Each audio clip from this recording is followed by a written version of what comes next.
Hey, Klemen, do you remember what your relationship with Markdown files was about a year ago? There was no relationship with Markdown files. Really. Okay. Then how did you, manage context when you were working with AI?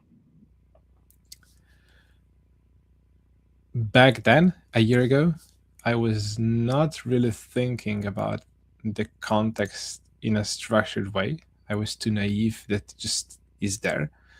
I think in Claude that it remembers stuff. I never thought of how much and in what way, and then it was just there. And skills, because back then I was not using Claude Code, so it was at a whole different level of how good I was using AI. That's why I basically had no relationship with Claude MD and structured context and memory a year ago. How about you, Casey? I did not know what a markdown file was a year ago. And I don't know if I might have been better a year ago.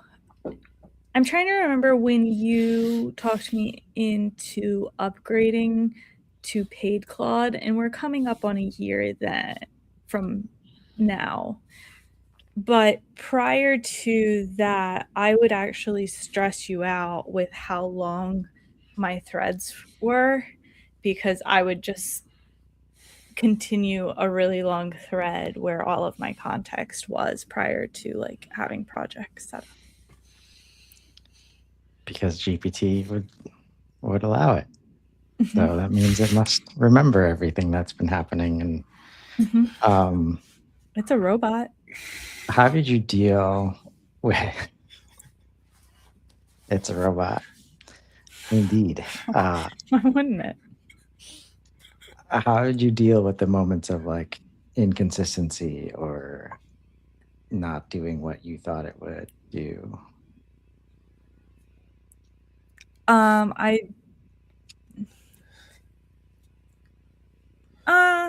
mean, I think I just was like, it's a stupid robot. I mean, I think I blamed the stupid robot. All right. That I don't think that's the question. You the answer you expected. How about you, Clement? Casey On to knocked you someone down. else. On to someone else, please. I tried to be patient with that robot and explain the context I thought it has, but obviously it didn't have. Because that's how I would do with like a junior person. Tell it, but then when you're for the third time providing the same context, you kind of get tired. And my thought was similar to Casey, that stupid robot is just why it cannot remember that context. I told you 3 times that this is how I do stuff. That's why you have all the Claude MD and whatnot, so you can define processes and so forth. But so you mentioned same as like a junior person. What is different about dealing with a senior person?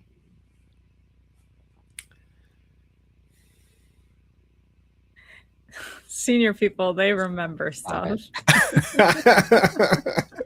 That's not the right question, I guess.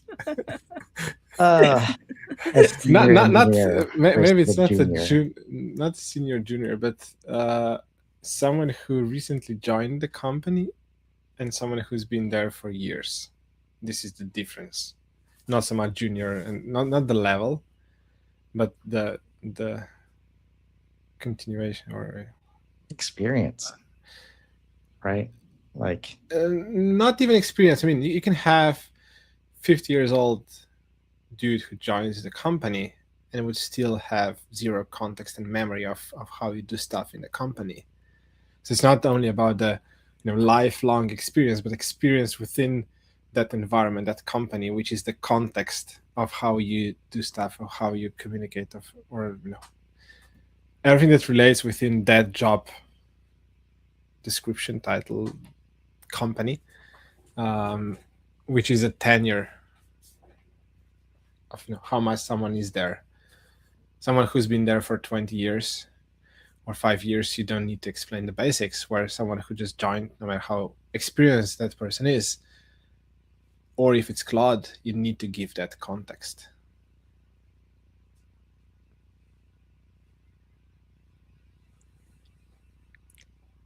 is it as simple as that when working with AI?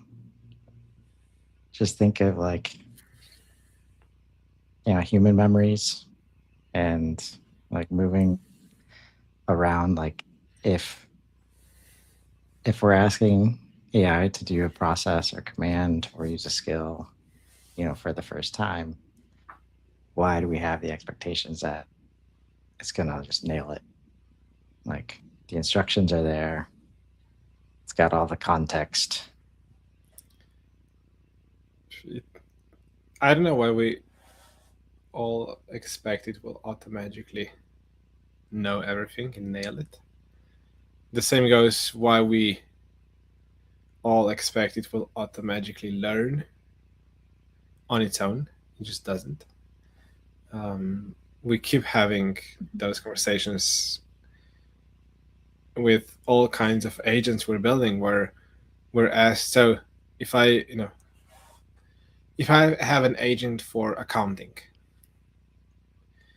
when it processes 100 invoices and log it, and I correct 10% of them, will the agent just learn from those corrections? No, it won't just automatically learn, because it's not how it works. If you define an agent and every invoice is processed from scratch, like you take a completely fresh computer and do one invoice, and then you throw it away, and then for the next invoice you take a new computer and you do that invoice, you process it, you log it, and then you throw it away.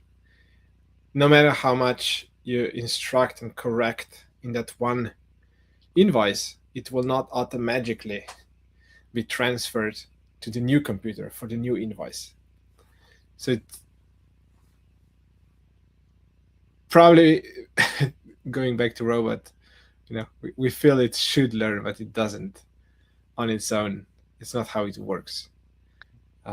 Which goes back to providing the right context. And if you want to get it improved, you need to say, okay, this is now the new SOP or whatever.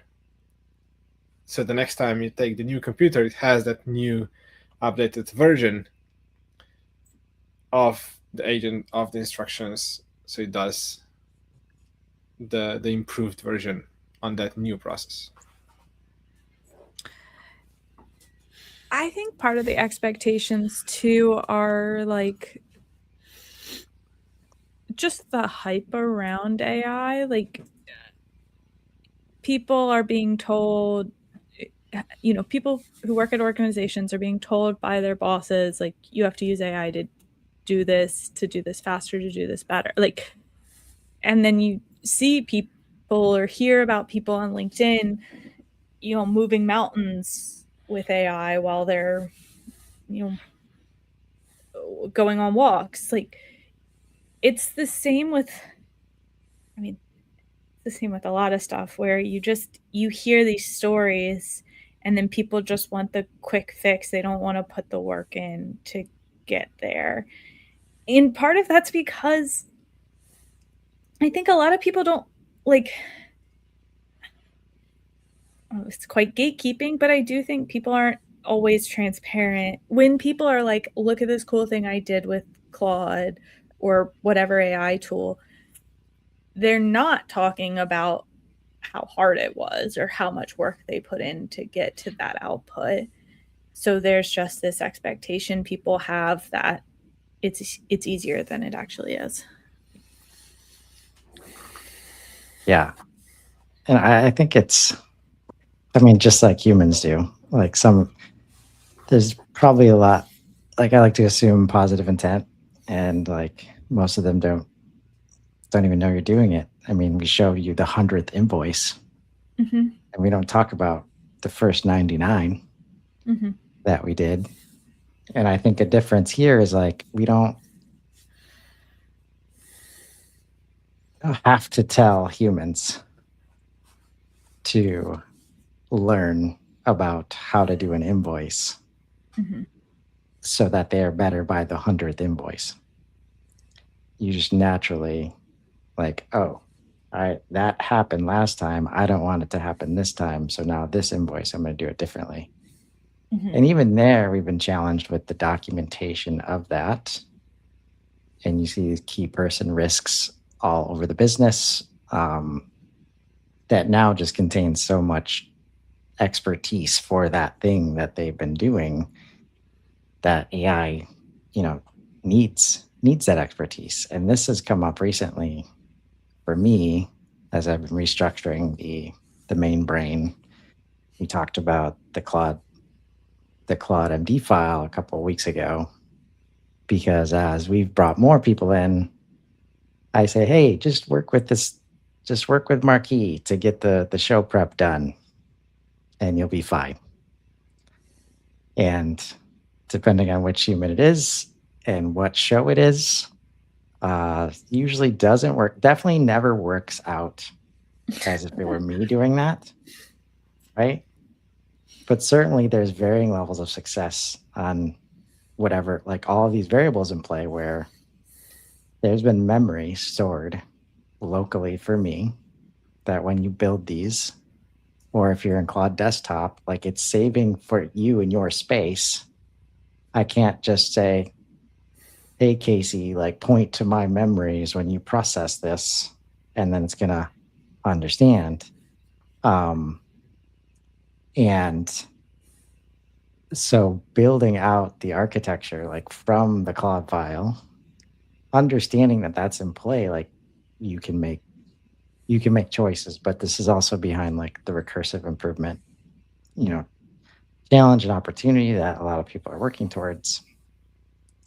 But like, how similar is this to like the history of HubSpot? Honestly, like when I first became a consultant towards the end of 23, and I was meeting other people that had only been in the HubSpot ecosystem for like 6 months to a year.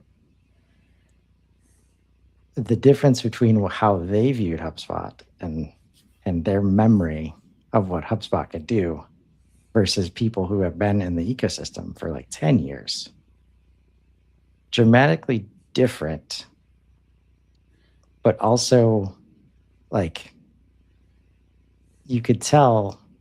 I'll say it was much more likely for the person that's 6 or 12 months old to know way more about the RevOps side of HubSpot versus the 10-year veteran that just grew up on Marketing Hub and they never had a need to focus on anything else. So that kind of training data is in all of the AI, models that we use.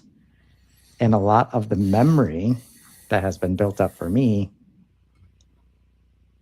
because it definitely leans towards like, oh, this didn't go the way that Chris wanted it to. So let me record this for next time. Very similar to the invoicing example that we remember when it goes wrong and we need to fix it versus when it goes right. And like, how do we scale that? And so working through that right now and having to remind it from the perspective, like just because it happened and just because it was a rule 6 months ago doesn't mean it's the truth like anymore. And I say our most recent example is Breeze Assistant, which we still have folks not wanting to press that button because Breeze Assistant is like, I don't know, like 2.5, 3 years old now, going back to ChatSpot. And it's only been, I'll say, trustworthy for like 3 months at this point. So while we don't, it's understandable why you would think that, you're missing out on so much value if you let that be the rule, right? The challenge I have with those things is there's so many new stuff that you just have to prioritize how many times you try to play around with the same tool, being Breeze Assistant. It's still Breeze Assistant. Of course, it's way better and way different than it was 3 months, 6 months ago. But from the perspective of people who are still saying, yes, Breeze is not useful because I tried it 6 months ago and a year ago, I try to understand their position from that perspective, because there's just 50 other things that they also could try and should try and then follow on. But in the past, those improvements were way slower than they are now. So even though the tool being Breeze Assistant has the same name, it's far from being the same tool.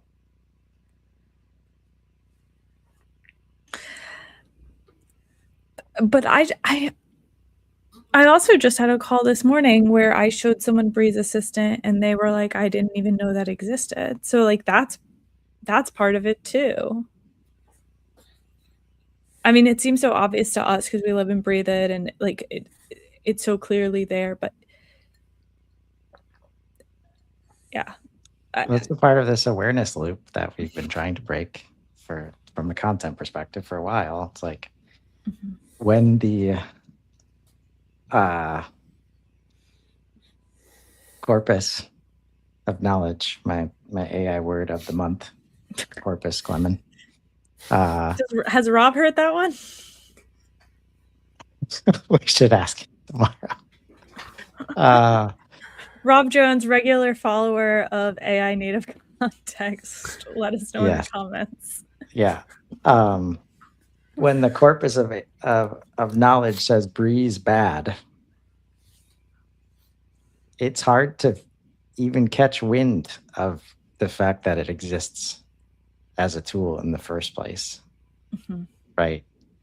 And as HubSpot and AI and just all of these systems move so fast, like I think the only thing you can control is really your willingness to understand, use the context of your problem that you're trying to solve or the workflow that you're in, and not overthink it, and use AI to develop ways to understand, should I try this right now? Right? Should I do this right now? Because I mean, this has always been an issue with workaround builds in HubSpot. Like the new update comes out, you don't need the workaround anymore. But you don't just get to turn it off and flip the switch into the new update either. But that's how that holds a lot of people back. How have you, as you've worked with just a team of 3, like the interesting part, Klemen, is like one other person like makes us acutely aware of this challenge, that when we're building in a silo versus trying to collaborate with just one other person, you have a team of 3, at least before your holiday. How have you guys tried to deal with this, where the model is going to learn on its own, like Claude and all these groups at some point, they just built in memory because a lot of folks are not going to worry about it, but we expect the models to get better and the experiences to get better. So they started naturally remembering stuff and storing them. How have you guys tried to address this? we now started. I mean, we built an internal AI machine, or however we call it, AI system which has access to everything from HubSpot, all of our emails, all of our calendars, LinkedIn, Stripe, everything. Doc is whatever we now use for signing documents. Everything that is relevant to Google Drive, where all the documents are then stored and so forth. And we are running it on a dedicated laptop, which is always on, like, or a server, it could be. So when we are now processing things for our sales, we are all using the same machine, basically. So whenever I make changes on instructions, I'm making them on that one machine, which we're then all using. So like we are all using the same computer. Basically, we share the system. That's how we're now trying to approach the context memory is centralized for the company. Part of that is the system can build a deck. So it's the design is there. So when we'll change it, it will be there, not in my local memory or in my local skill, but it will change there so everyone has access to it. You can run it through a computer or for your own Claude within the repository, which is synced. But we now approach it in that way, so you have one place. Because if you keep having it locally, then yes, how you keep it up to date. We had in the past, we tried to have markdown file which we wanted to update once a week or once a month. It doesn't work. If it's one file, it's outdated the minute you exported it from Claude. Because in the meantime, I built something else, or I wrote a blog post, or we had a call or internal discussion about something which relates to that one context file, and it's outdated really the minute when you save it. But yeah, even within the team of 3, keeping the context up to date in a way that it's always current is a challenge.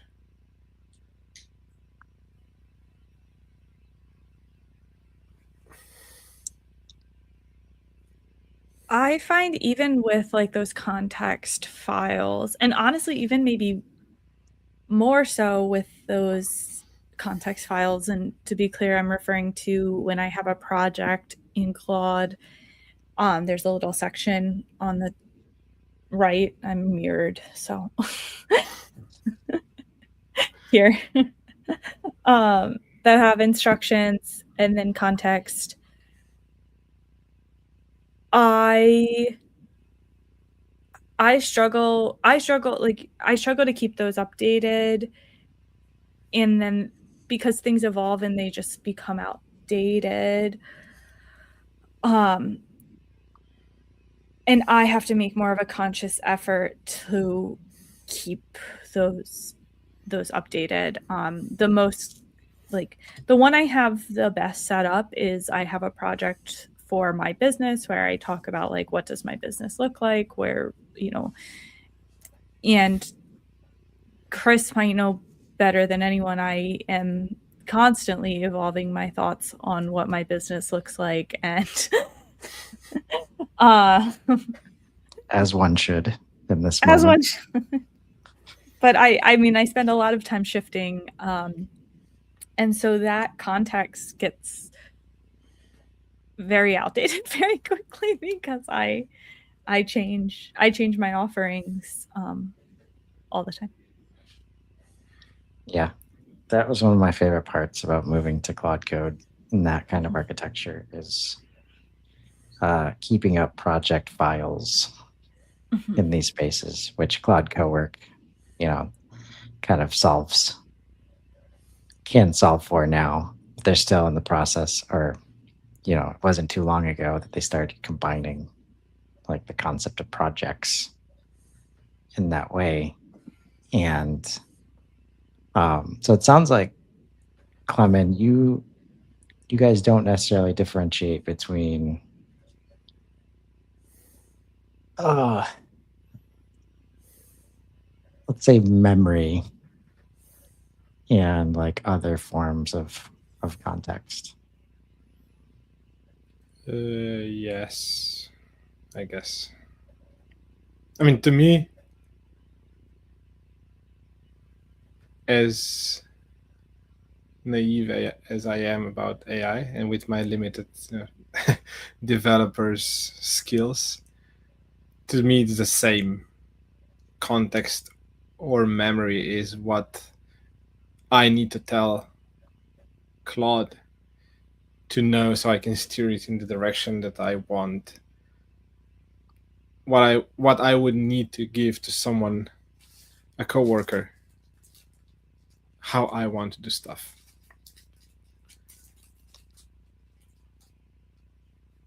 So it's kind of semantics more than a real different thing. So how are you like, let's say how are you helping with avoid the experience of we just did it like that last time, now I'm having to tell you again? I don't want to have to do that. Keep track.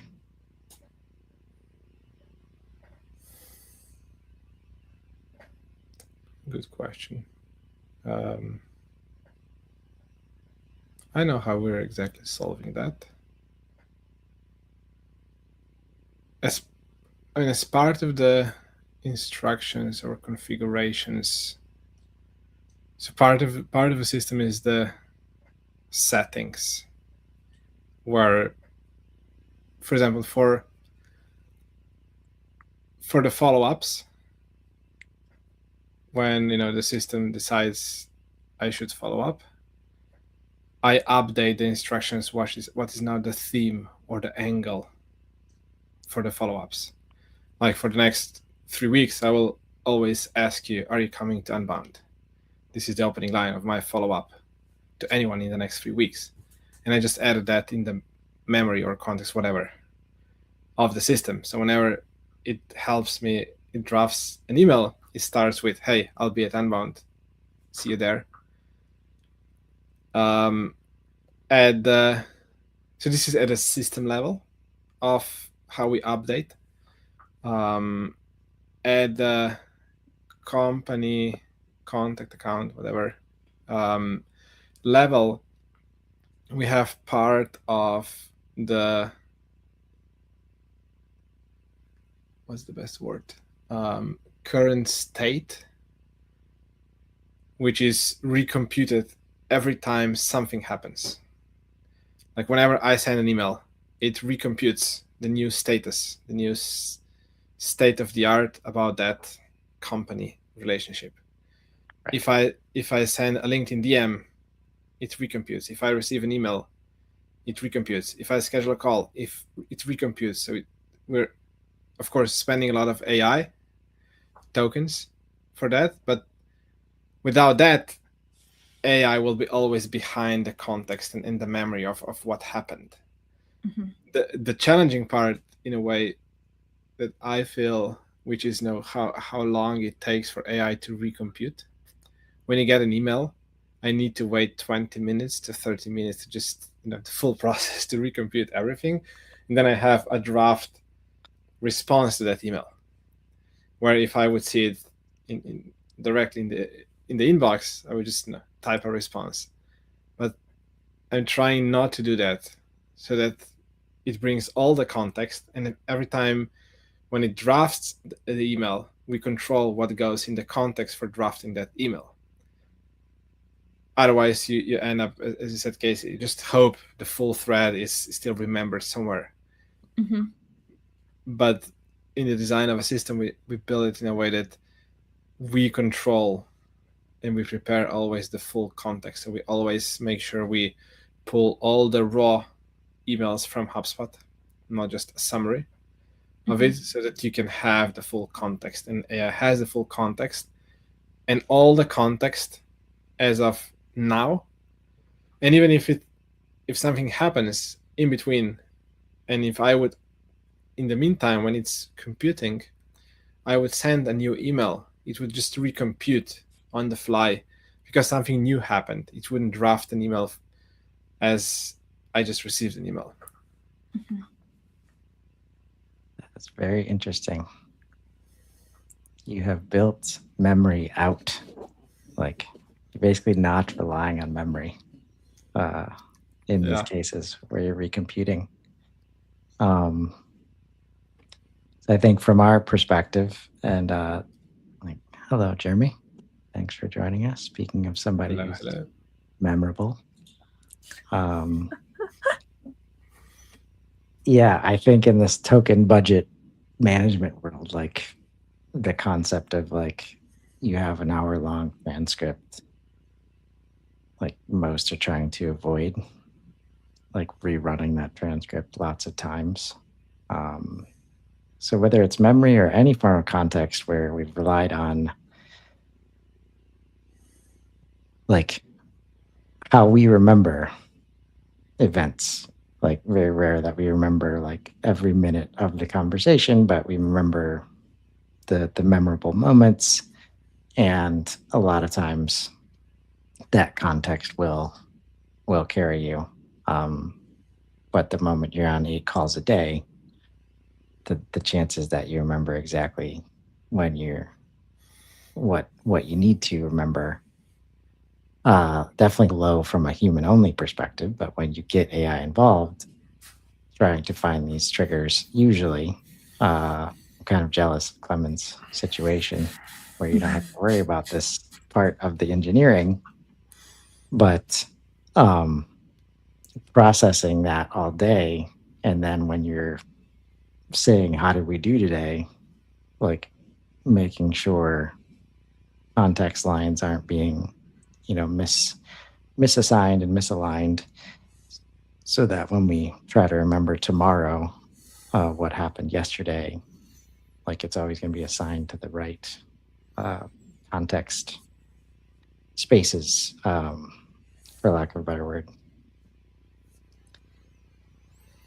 And it also sounds like you're just using a bunch of your CRM super user skills, like Klemen, to do the right amount of prep and instruction up front to help with this.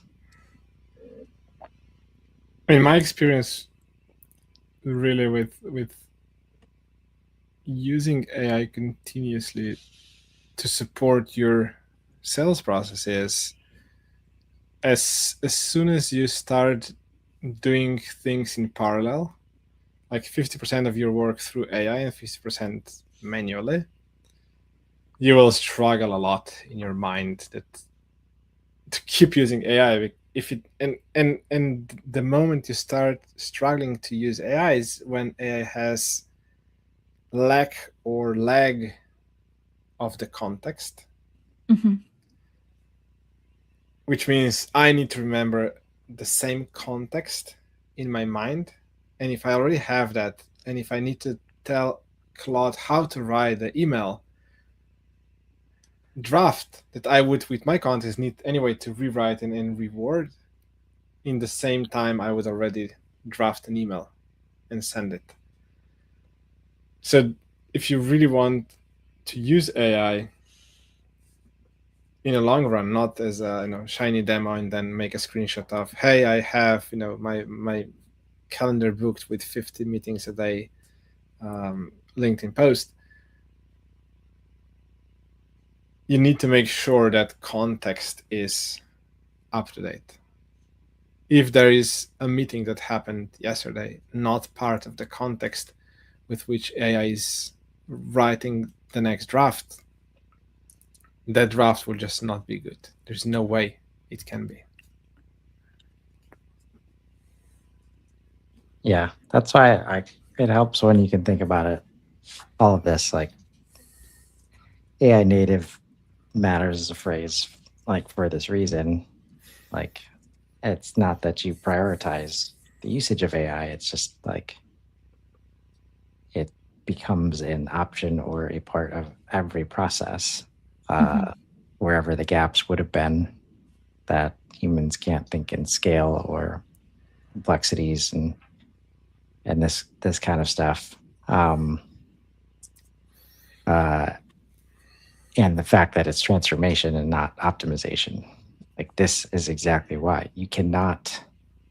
It's really, I mean, based on what you just described, this is why it's impossible, really, which can be annoying at times. We were talking about this on the morning show today about how Breeze being able to do PowerPoints now, like, allow for that middle frustrating moment to be solved for when we create with AI and then can't fix it ourselves because we don't know how, or it's an HTML file, it's not editable, and now you can download it as a PowerPoint, and now it's like, hey, easy to fix, right? So most systems are not designed to support that kind of messy middle. And often when they do support it, like in the case of PowerPoints, like, what else are you going to have to fix because you needed to export it as a PowerPoint and instead of just creating like a web page. So yeah, this all or nothing approach, there's no way around it, in my opinion. Like, I've always been the guy that people said, well, we can't boil the ocean.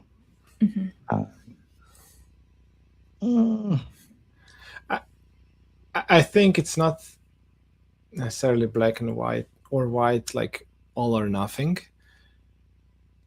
but you need to find a way for a smooth handoff from AI to a human to do that last mile. Experience we had, like for Dex, I think is a good thing. So initially we build it in a way that you have, like, a deck format on a website where you with Claude give instructions, and then you have the slides, and then you can edit them. It's clickable, it's editable. But then I wanted to do bullet points instead of numbers. So do I really want to go to Claude and ask to change the bullet points into numbers and then wait for 5 minutes to have that, where I know it's one click away on Google Slides? I don't have that patience of 5 minutes to just make one edit. So then we start thinking, okay, do we want to reproduce Google Slides on our own, or we find a way how you vibe code the slides? And now what we do is you start doing slides, vibe coding them as Google Slides, and when you're fine with them, because you can then small changes I do directly in Google Slides. If there are some major changes, I do it with Claude. So we work on the same file, and then when it's done, I save the PDF version of it and put it to the system. So in the system, it's view only, where I have a reference to Google Slides. But in that way, I can work with AI on the slides. And when I need small changes, I just use Google Slides functionalities, so we don't need to reproduce that. That's how I now feel you can do work with AI and use the tools. You don't need to rebuild CRM or Google Slides or whatever. It's that fundamental systems which are already there.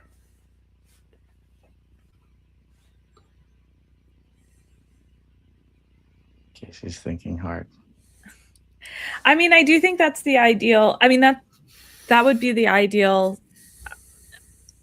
state. That doesn't exist now, right? Like, I'm not missing something. Which part? Like, is there a way for me to vibe code in Google Slides? I don't. There is. Oh, okay. So Yes. great. Yeah. Great. Yeah. Right Most now, how of- I'm doing it is I'm getting a PDF, a .ppxtx, whatever that file is, uploading it to Google Slides, and then just replacing it every time there's a vibe coded version, which, as you're mentioning, Klemen, overwrites any manual changes I might have made.